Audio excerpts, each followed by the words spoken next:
punitividad,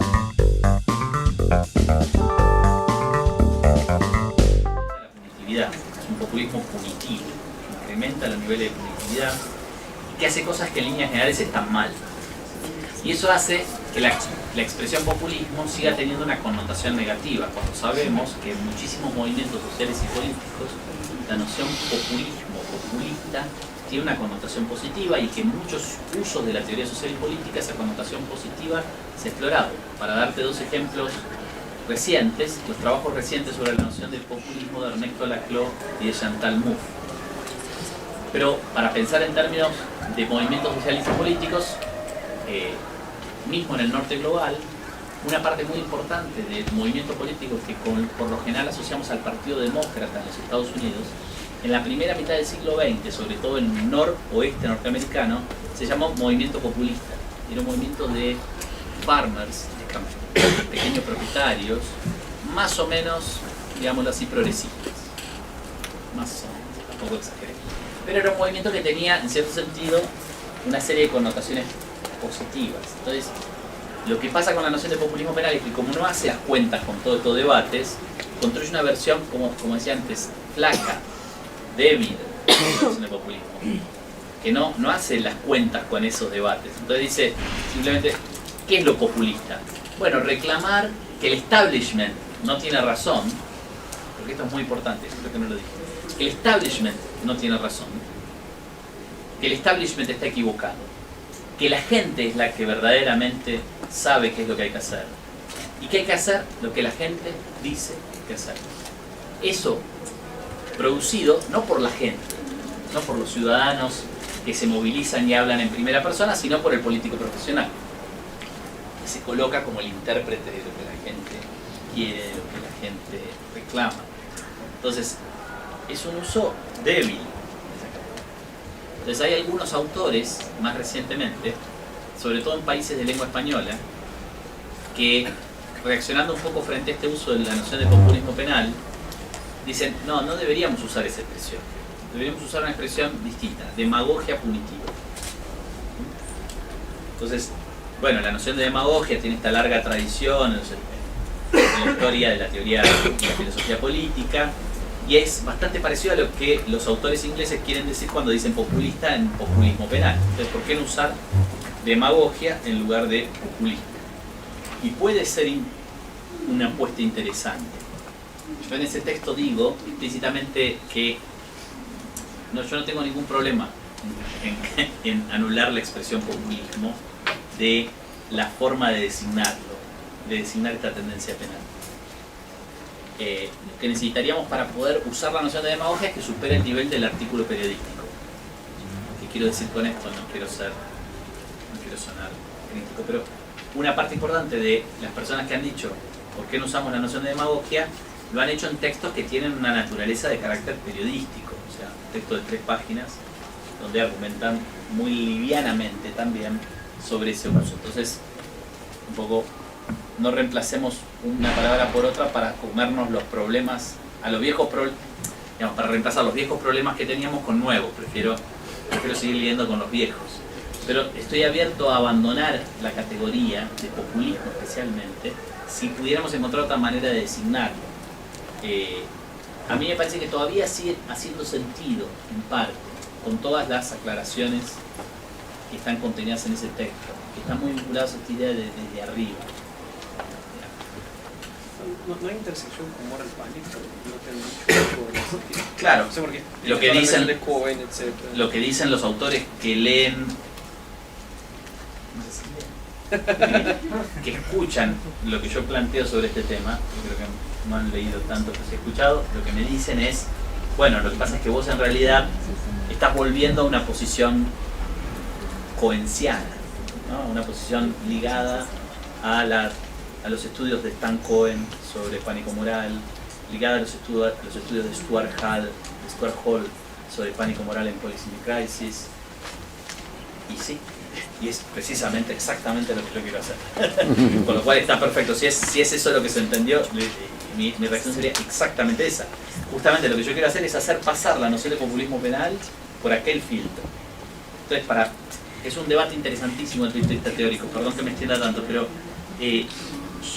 John Pratt, en su libro, Final Populism, él dice, él explícitamente, es muy interesante este pasaje del libro de John, porque él explícitamente dialoga con Stuart Hall.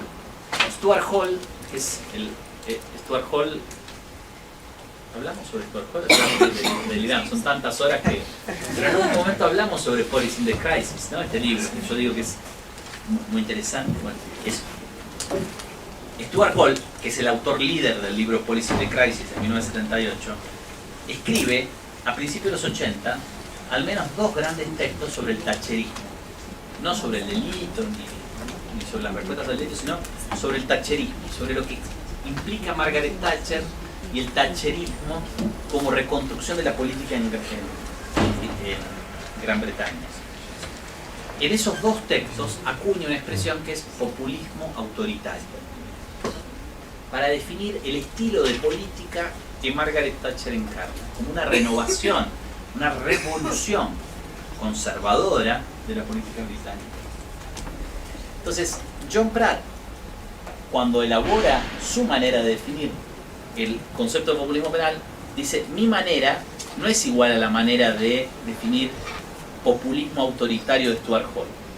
¿Cuál es la diferencia?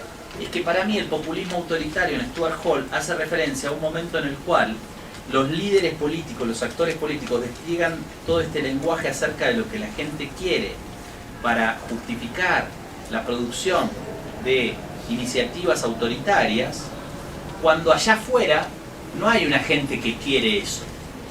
En cambio, lo que pasa en las realidades que yo analizo hoy, en libros de 2007, es que hay una gente allá afuera que reclama eso. Y esa gente existe porque han pasado una serie de cambios económicos, sociales, culturales, que han generado esa gente allá afuera reclamando eso.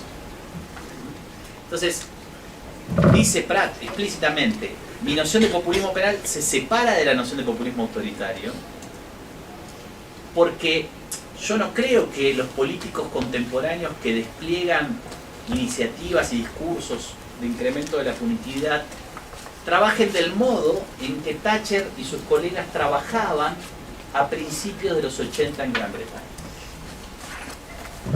Entonces, en este texto del año pasado, yo lo que digo es, lo que Pratt no hace en esta distinción es capturar la relación entre hay un dicho en español, bueno, no importa, capturar la relación entre ese pasado y este presente. Eso es lo que él no hace. No entiende que en realidad lo que él describe como un pasado es un pasado conectado a su presente, que sin Thatcher no hay populismo. Y sin Menem no hay populismo. Definitivamente sin Menem. A ver, como siempre soy un tipo muy cauteloso sobre la extensión de nuestras argumentaciones, como quedó claro, yo no sé si sin Thatcher no hay populismo penal, pero sin Menem no hay populismo penal en Argentina. Digamos, estoy completa y absolutamente convencido. Entonces, lo que pierde su análisis es que de algún modo coloca el populismo penal en un plano de puro presente. No sé si se entiende eso en portugués. Analiza el populismo penal como algo que se despliega hoy acá, como si no tuviera nada que ver con el pasado. Entonces, ese es el problema. No historiza el populismo penal.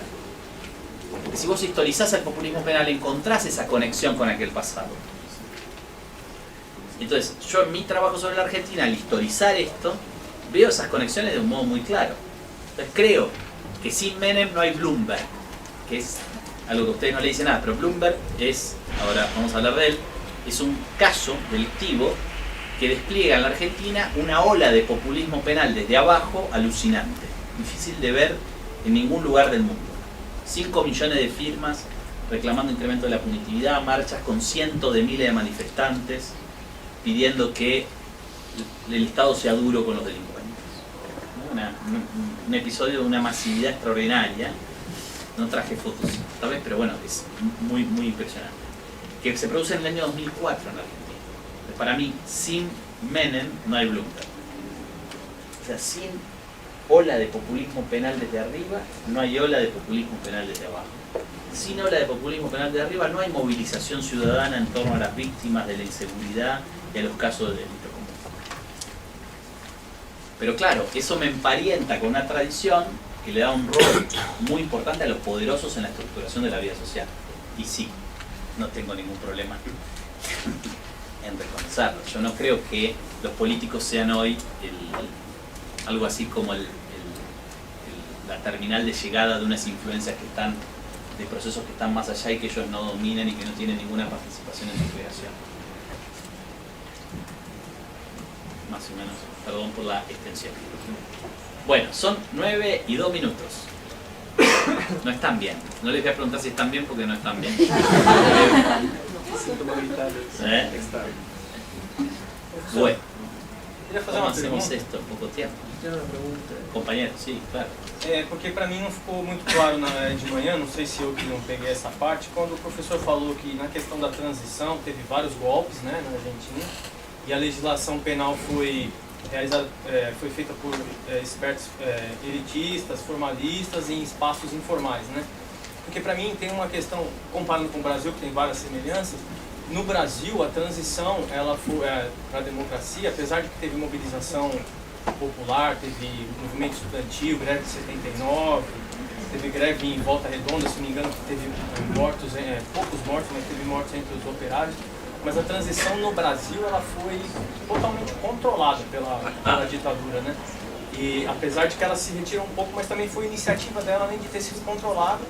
E apesar de que teve algumas derrotas nas eleições, que a maioria das pessoas vem como derrota da ditadura, mas eram dois partidos que eram controlados pela ditadura. Então, para mim, não ficou claro se na Argentina foi da mesma forma, ou se teve, claro que não uma revolução, mas uma ruptura mesmo, se a ditadura foi derrotada. La Argentina es un caso típico de transición por colapso, donde el régimen dictatorial colapsa como consecuencia de, por un lado, la crisis, bueno, la discusión sobre por qué colapsa es una discusión hoy abierta, digo, porque a mí me parece que es más convincente como explicación. Colapsa por una crisis económica dramática, resultado en realidad del primer ejercicio neoliberal en la Argentina, que es el ejercicio de la política económica dictatorial, de apertura del mercado interno al flujo de importaciones, que empieza a producir una serie de efectos en términos de depreciación de salarios, de cierre de puestos de trabajo, en un país donde nunca la industrialización fue extraordinaria, no es el estado de Sao Paulo, Argentina, pero que tenía un cierto incipiente desarrollo industrial en ciertas regiones del país. En segundo lugar, porque la dictadura pierde la guerra de Malvinas, ¿no?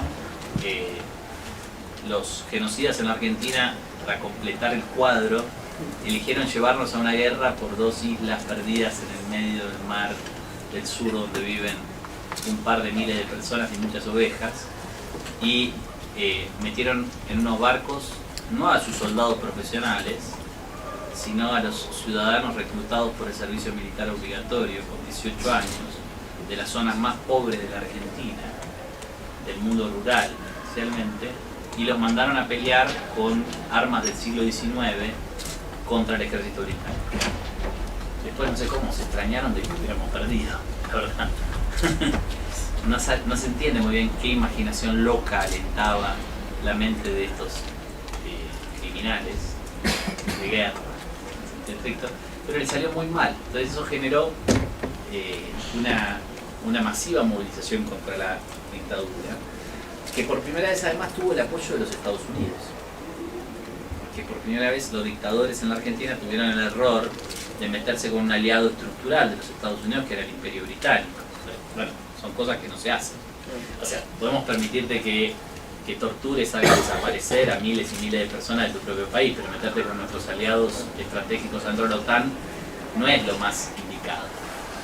Entonces ahí hay un error estratégico extraordinario que genera el colapso. Crisis económica más crisis de legitimación nacida de una guerra perdida, de la pérdida de vidas humanas, etcétera, etcétera. Esa combinación resultó fatal. Entonces hay una transición que no es para nada pactada, que es por colapso. Por eso el primer presidente en la Argentina instala, el primer día que llega a la presidencia, el 10 de diciembre de 1983, dicta una orden ejecutiva para crear una serie de puestos en la Procuración General de la Nación, que era algo parecido a lo que nosotros hoy llamamos Ministerio Público, para perseguir y castigar los crímenes del Estado de la dictadura. Eso lo hace el 10 de diciembre. Y el 10 de diciembre crea la Comisión Nacional sobre la Desaparición de Personas, que va a producir un informe muy importante en este momento de la historia argentina, es el informe del Nunca Más. Esos dos gestos tomados el primer día del gobierno son dos gestos que solo se explican por una transición por colapso, ¿no? Imagínate vos al presidente Alvin Chile escribiendo una orden ejecutiva diciendo que va a investigar los crímenes del Estado de Pinochet el primer día de su gobierno en 1990. Era algo radicalmente imposible. Al otro día terminaba en el fondo del mar, ¿no? Entonces, ahí hay un elemento. Y a mí me parece que estas diferencias no son menores para pensar lo que pasa en el plano de la penalidad. Para mí son importantes porque instalaron de un determinado modo el problema del abuso del Estado en la vida política, cultural o no. En la Argentina esa instalación fue muy fuerte, como decía antes, ¿no? En la Argentina el primer periódico de izquierda o centro izquierda más o menos masivo que se fundó en la historia de la Argentina, salvo un periódico que existió en los años 20 que se llamaba Crónica, que fue por un momento de izquierda, después fue de extrema derecha, no importa. Pero digamos, un periódico reciente, Página 12, aún está hoy publicándose, aunque hoy no es el mismo diario que en la década del 80. Página 12 era un diario que nació en 1987. En ese diario, en plena crisis generada por el proceso de juzgamiento de los crímenes del Estado de la dictadura, Página nace con la cesión de media página de sus 12 páginas, Página 12 es 12 páginas, generalmente, con la cesión de media página de su diario gratuitamente a los familiares de las víctimas de los crímenes del Estado para conmemorar los hechos de desaparición. Entonces, desde ese momento hasta hoy, si uno abre Página 12 va a encontrar fotos de seres humanos que fueron desaparecidos y asesinados por la dictadura. Hasta hoy, todos los días, ¿no? Incesantemente. Entonces esas fotos le recuerdan a cualquier ciudadano que lea ese diario, y es cierto que no lo lean todos, mucho menos hoy diría que hace más tiempo, porque en un momento se transformó en un diario muy masivo.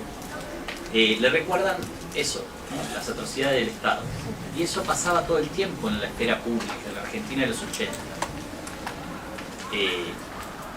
A mí me parece que eso generó consensos, incluso en el sistema político, a través de los partidos políticos, que solamente cedieron ante el avance de los milicos, ante el avance de las Fuerzas Armadas, ante las rebeliones militares, la toma de cuarteles, la amenaza de las armas. En ese momento se logró ceder, pero hasta ese momento tenía una cierta solidez, y a mí me parece que eso marca la política penal. Cuando vos hablás todo el tiempo de las torturas producidas por el Estado, es difícil decir que querés que ese Estado castigue severamente a los individuos que cometen delitos, porque no se lleva bien una cosa con la otra. Y una prueba de eso es que en este momento histórico, que se abre en 2013 en adelante, una de las grandes cosas que pasaron en los últimos 12 años, no 12, son más de 12 ahora, pero entre 2013 y 2015, probablemente una cosa en la cual no haya nadie que pueda considerarse a sí mismo democrático en la Argentina, progresista, civilizado, diría incluso, que puede estar en desacuerdo que una de las grandes cosas que ha pasado en nuestro país es la persecución y castigo de los criminales del Estado durante la dictadura. Y eso es algo que se tejió en este nuevo momento político. Y subsiste aún hoy, pese a un gobierno que constantemente desfinancia, pone obstáculos. Entonces eso le cuesta incluso a ese gobierno desactivarlo. Y tiene un nivel de fuerza que es difícil de desactivar. Entonces no parece para mí casual, para mí no es casual, que en este proceso político encontremos por primera vez, después de este giro punitivo, algunas dinámicas que le ponen obstáculos al giro punitivo. Obstáculos que no van a durar mucho, ni van a ser muy eficaces, pero que existieron. Y que incluso en algún momento sí fueron eficaces. Yo voy a tratar de mostrar cuándo lo fueron. A mí me parece que ahí hay algo interesante para pensar el caso argentino. Esta relación entre persecución y castigo del delito común, persecución y castigo del delito de los poderosos durante la dictadura, la violación a los derechos humanos, el Estado abusivo, el Estado excesivo, el Estado genocida. Eso tiene algo de interesante. Cuando se producen estas persecuciones y castigos, es más difícil hablar la lengua del ser duro con el delito. Porque le recuerda todo el tiempo al votante, para ponerlo en términos bien claramente de la democracia liberal realmente existente, el peligro del exceso del Estado, el peligro del abuso del Estado.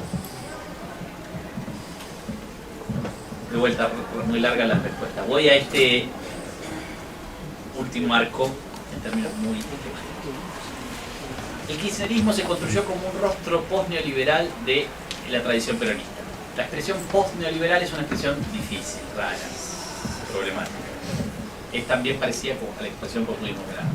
Y yo de vuelta aquí también diría que la uso acá, la uso hasta que no descubra otra manera de definir.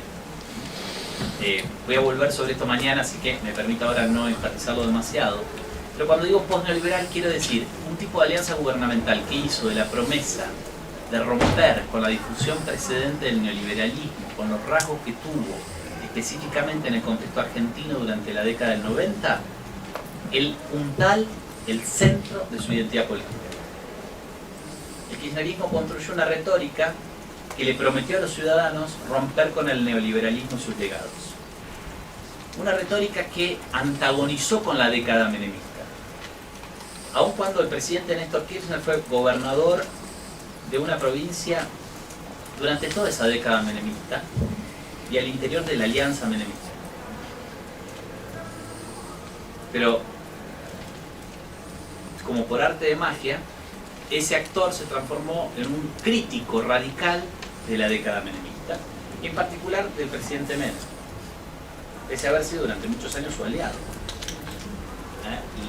Y en la Argentina los políticos no resisten el archivo, ¿no? Néstor Kirchner tiene una frase muy célebre en 1991, en la que recibe el presidente Menem, cuando él llega gobernador de la provincia de Santa Cruz, y dice: recibo al mejor presidente de la historia argentina. Es difícil resistir ese tipo de archivos. Pero como yo no soy cura, no, yo soy sociólogo, no me interesa mucho absolver, juzgar, dar la comunión, todas esas cosas. Lo que está claro es que Néstor Kirchner reconstruye su identidad política en el año 2002-2003, en plena crisis económica y social, construye una retórica política que antagoniza con el menemismo y que promete una ruptura con eso, con el menemismo. Los niveles de realización de esa ruptura son terriblemente variados en distintas esferas de la política pública, y es difícil construir un juicio de carácter general. Ahora, no hay ninguna duda de que esa alianza gubernamental de la Argentina activó iniciativas claramente post-neoliberales. Y quien diga eso, realmente, quien diga que eso no es así, tiene problemas sociológicos. ¿Por qué? Porque, por ejemplo, activar procesos de nacionalización o estatización de empresas previamente privatizadas es difícil de interpretar como una continuidad con el neoliberalismo. Y en la Argentina se estatizaron muchas cosas: el correo, las empresas de agua, la aerolínea de bandera y la más importante de todas, el sistema de jubilaciones y pensiones. La Argentina durante el menemismo había privatizado una parte muy importante, el 70% de su sistema de jubilaciones y pensiones. Estamos hablando en un país donde el sistema de jubilaciones y pensiones tiene una cobertura en ese momento histórico del 88% de la fuerza laboral, de una masa de recursos alucinante. La creación de las AFJP, las agencias de fondos de jubilaciones y pensiones, que eran empresas privadas dedicadas a manejar los fondos de pensión de los ciudadanos, fue una empresa de privatización extraordinaria del menemismo. Bueno, el kirchnerismo las cerró todas. No hay una empresa privada que tenga un fondo de jubilación y pensión en Argentina, y hoy el sistema de jubilaciones y pensiones es completamente gestionado por el Estado. Esto no es un cambio menor, pequeñito, marginal, es un cambio de proporciones extraordinarias, sobre todo lo que significa en términos de manejo de recursos económicos para un Estado. Entonces es difícil pensar los procesos de estatización que el kirchnerismo disparó como procesos que se inscriben en una línea de continuidad con el pasado. Por supuesto, hay muchos otros rubros en donde la ruptura es inexistente. Por ejemplo, pongo un ejemplo concreto: la minería transnacional. La minería transnacional en mi país se difundió radicalmente durante la década del 90 con el menemismo. La apertura del mercado hizo que las compañías multinacionales llegaran a la Argentina a explotar minerales de un modo salvaje.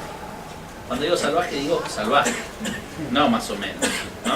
Esas compañías usaron en la Argentina métodos de explotación de minerales que están prohibidos en los países en donde están radicadas. Por ejemplo, para extraer oro, la utilización de cianuro, contaminando todo lo que está a su paso. Entonces, los muy civilizados canadienses usan cianuro en mi país. Es una cosa que siempre le digo a mis amigos canadienses, ¿no? Son tan civilizados, tan civilizados en su propio país, pero usan cianuro en mi país para contaminar napas subterráneas, destruir lechos de agua, que son recursos fundamentales en ciertas zonas áridas de la Argentina, de un modo dramático, producir daños a las poblaciones que son daños que van a durar durante cientos de años. Eso es producto de la gran apertura del mercado a las compañías mineras producidas por el mínimo. ¿El kirchnerismo le puso un coto a eso? No.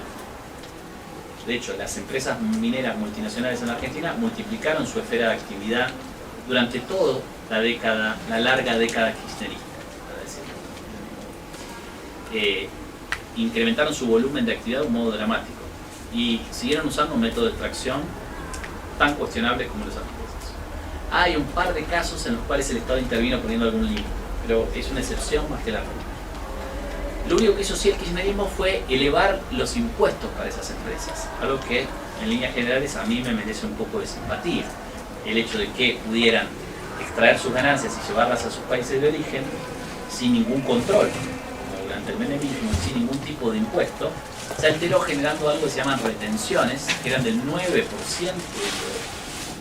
de las utilidades, algo extraordinariamente bajo, y además con escasísima capacidad del Estado de controlar que las utilidades que la empresa declara sean las utilidades que efectivamente tuvieron.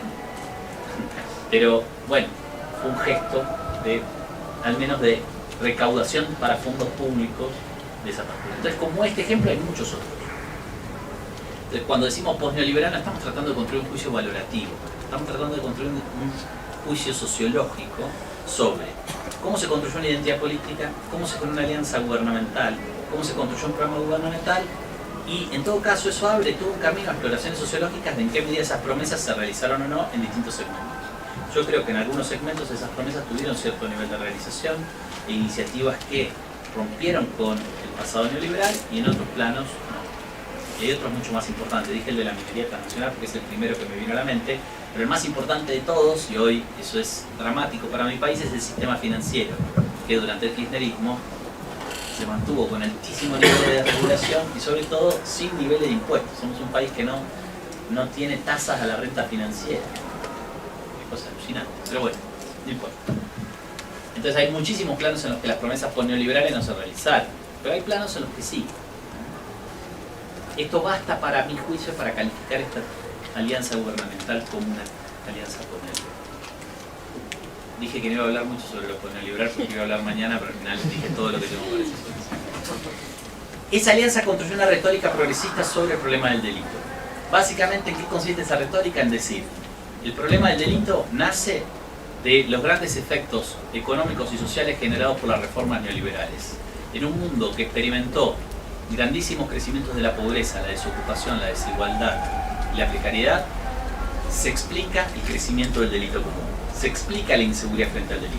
Entonces la manera de enfrentar la inseguridad frente al delito es produciendo políticas económicas y sociales que creen nuevas condiciones de vida para las grandes mayorías, que sean más justas y más seguras.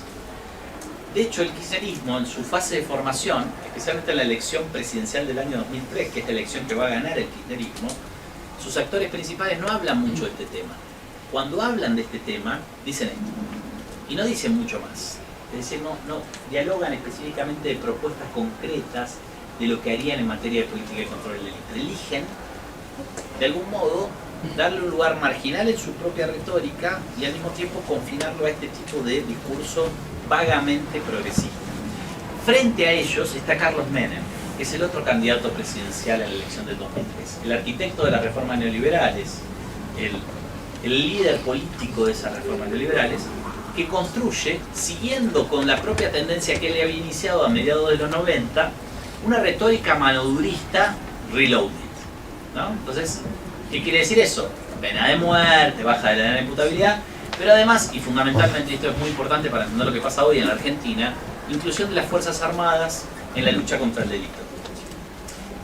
Eso, para ustedes viviendo en Brasil, no parece algo demasiado dramático, pero en la Argentina sí lo es porque, y eso me olvidé de decirlo hoy a la mañana, y es muy importante, una de las medidas fundamentales del primer gobierno democrático en la Argentina, con un gran consenso multipartidario en el Parlamento, es la creación de una ley en 1988, que es la Ley de Seguridad Interior, que le prohíbe a las Fuerzas Armadas intervenir en asuntos vinculados a la seguridad frente al delito, salvo cuando el Parlamento declare el estado de sitio.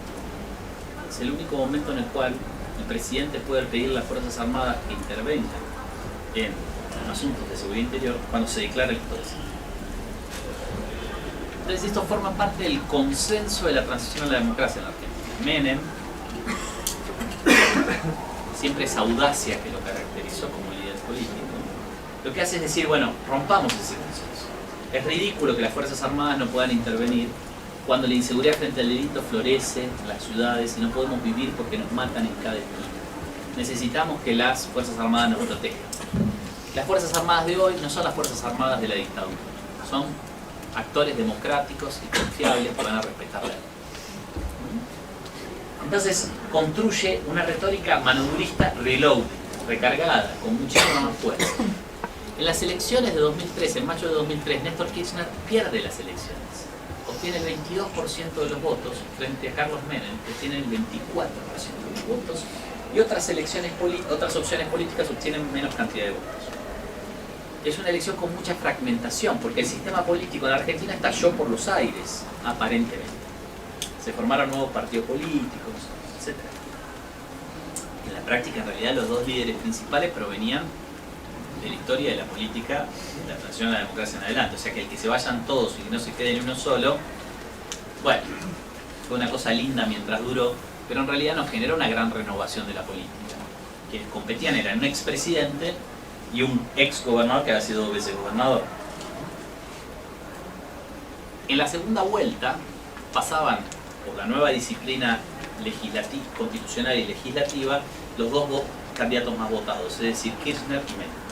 Cuando se empiezan a hacer las encuestas para la segunda vuelta, la votación era 70-30 o 75-25 a favor de Néstor Kirchner, ¿no? La imagen